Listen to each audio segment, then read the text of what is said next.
Binigyang diin ng Malacanang na kaisa ang pamahalaan sa hangaring malaman ang katotohanan at makamit ang katarungan kaugnay ng maanumalyang paggamit ng pondo ng bayan.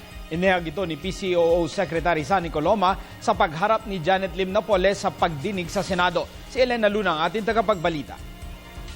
Suportado ng palasyo ang ginawang investigasyon ng Senate Blue Ribbon Committee kung saan humarap sa pagdinig ang umunoy utak ng pork barrel scam na si Janet Lim Napoles. Ayon kay PCOO Secretary Herminio Coloma Jr., kaisa ang Malacanang sa hangaring malaman ang katotohanan at makamit ang katarungan.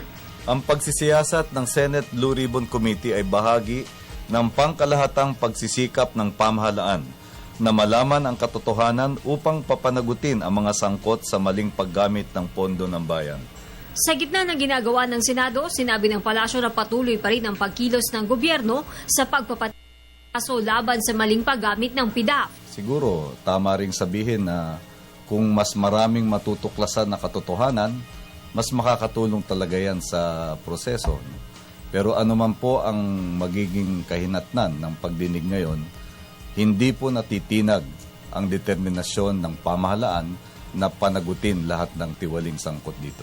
Umaasa din ang palasyo na magkakaroon ng malalimang investigasyon ng Department of Justice sa ulat na may 3 departamento ng pamahalaan ang umano'y sangkot sa pork barrel scam.